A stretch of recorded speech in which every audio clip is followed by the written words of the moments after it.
ইসলামের 5টি স্তম্ভের মধ্যে কালিমা বা ঈমানের পরেই নামাজের স্থান। পরকালে সর্বপ্রথম নামাজের হিসাব নেওয়া হবে।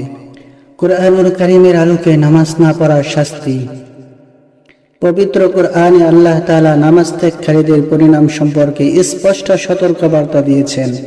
জাহান্নামের সাকর নামক স্থানে প্রবেশ। মা সালাকাকুম ফি সাকর ক্বালু লাম নাকু মিনাল মুসাল্লিন। কিয়ামতের দিন জান্নাতীরা জাহান্নামীদের জিজ্ঞেস করবে, কিসে তোমাদেরকে সাকর নামক জাহান্নামে নিয়ে এলো?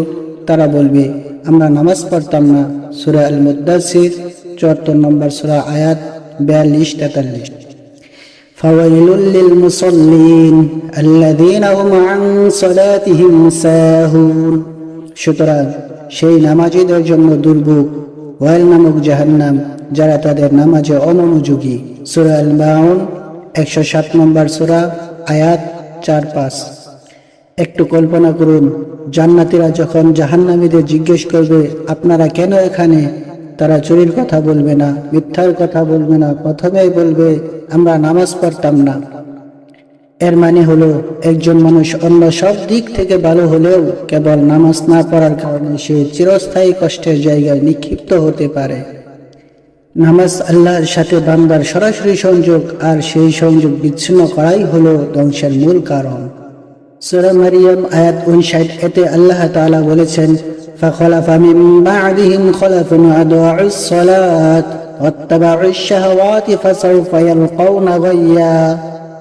অর্থ, অতঃপর তাদের পরে এমন এক অযোগ্য উত্তরসূরি এলো যারা নামাজ নষ্ট করলো এবং কুপবিত্রের অনুসারী হলো, সুতরাং তারা শীঘ্রই জাহান্নামের গায় নামক উপত্যকায় নিক্ষিপ্ত হবে। সূরা মারিয়াম আয়াত 59। এখানে গায় নামক যে উপত্যকার কথা বলা হয়েছে তা জাহান্নামের এমন এক গভীর ও অন্ধকার জায়গা, যার তীব্রতা থেকে স্বয়ং জাহান্নামও আশ্রয় চায়। যারা অলসতা করে নামাজ ছেড়ে যায় বা কুপবিত্রের তাড়নায় নামাজে অবহেলা করে, তাদের জন্য এই ভয়াবহ স্থান অপেক্ষা করছে। দুনিয়ার সামান্য আগুন আমরা সহ্য করতে পারি না, তাহলে সেই ঘাই উপত্যকার আযাব কিভাবে সইব? হাদিস শরীফের আলোকে নামাজ না পড়ার শাস্তি। রাসূলুল্লাহ সাল্লাল্লাহু আলাইহি ওয়াসাল্লাম নামাজ ত্যাগের বিষয়টিকে কুফরি ও ইসলামের গণ্ডি থেকে বের হয়ে যাওয়ার সাথে তুলনা করেছেন। أنه سمع جابر بن عبد الله يقول سمعت رسول الله صلى الله عليه وسلم يقول بين الرجل وبين الشرك والكفر ترك الصلاة। জাবের ইবনে আব্দুল্লাহ রাদিয়াল্লাহু তাআলা আনহু থেকে বর্ণিত, আমি রাসূলুল্লাহ সাল্লাল্লাহু আলাইহি ওয়াসাল্লামকে বলতে শুনেছি, বান্দা এবং শিরক কুফরের পার্থক্য সালাত পরিত্যাগ করা। কিতাব সহিহ মুসলিম, অধ্যায় ঈমান, হাদিস নম্বর 149, অনুচ্ছেদ 35। রাসূলুল্লাহ সাল্লাল্লাহু আলাইহি ওয়াসাল্লাম বলেছেন, আল আহদুল্লাযী বাইনানা ওয়া বাইনাহুমুস সালাত ফামান তারাকাহা ফাকাদ কাফারা। অর্থ, আমাদের ও তাদের কাফেরদের মধ্যে মুক্তির যে প্রতিশ্রুতি আছে তা হলো নামাজ, সুতরাং যে ব্যক্তি নামাজ ছেড়ে দেয় সে কুফরির কাজ করল। কিতাব সুনানে তিরমিজি, অধ্যায় ঈমান, হাদিস নম্বর 2621, অনুচ্ছেদ 9। এই হাদিসটি আমাদের জন্য একটি চরম সতর্কবার্তা।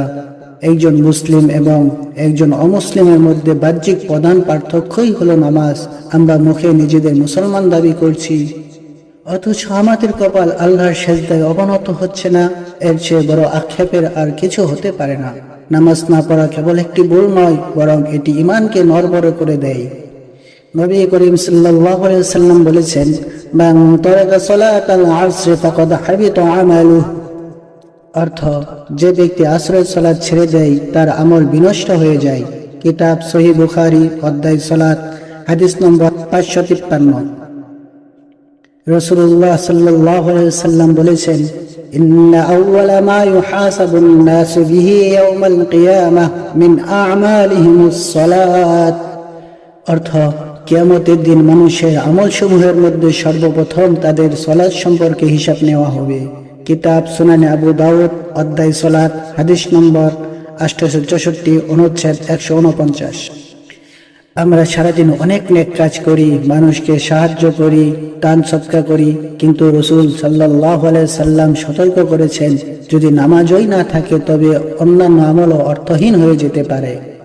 বিশেষ করে আসরের নামাজের কথা আলাদাভাবে বলা হয়েছে, কারণ মানুষ এই সময়ের কাজের ব্যস্ততায় ডুবে থাকে। অথচ দুনিয়ার সব ব্যস্ততা যদি আমাদের জান্নাত থেকে দূরে সরিয়ে দেয়, তবে সেই ব্যস্ততার কোনো মূল্য নেই। এক ওয়াক্ত নামাজ ইচ্ছাকৃতভাবে ছাড়ার পরিণাম মুফাসসিরগণ এবং উলামায়ে কেরাম বিভিন্ন হাদিসের আলোকে বলেন, ইচ্ছাকৃতভাবে এক ওয়াক্ত নামাজ ত্যাগ করলে তার নাম জাহান্নামের দরজায় লিখে দেওয়া হয়।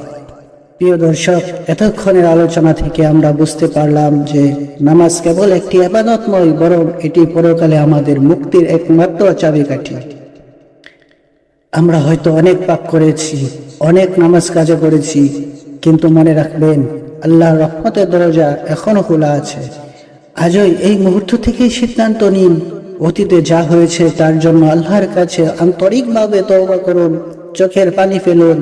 আল্লাহ তাআলা তওবাকারীকে ভালোবাসেন, তিনি গফুরুর রহিম। আপনি ফিরে আসলে তিনি আপনাকে ক্ষমা করে দিবেন। আমার অনুরোধ, আগামী ওয়াক্তের আজান যখন হবে, তখন আর কোনো অজুহাত নয়, সব কাজ ফেলে রেখে মালিকের সামনে গিয়ে দাঁড়ান। এই 5-10 মিনিটের নামাজ আপনার সারাদিনের কাজে বরকত দিবে, কবরের অন্ধকারে আপনার সাথী হবে। আল্লাহ তাআলা আমাদের সকলকে অলসতা ত্যাগ করে 5 ওয়াক্ত নামাজ সময় মতো আদায় করা তৌফিক দান করুন। আমাদের পরিবার ও সন্তানদের নামাজি হিসেবে কবুল করুন, আমিন। ভিডিওটি ভালো লাগলে শেয়ার করে অন্যদের নামাজে উৎসাহিত করুন, কারণ আপনার একটি শেয়ারের কারণে যদি কেউ নামাজ শুরু করে, তবে তার সওয়াব আপনি পাবেন। চ্যানেলটি সাবস্ক্রাইব করে দিন প্রচারের এই কাজে আমাদের সাথেই থাকুন।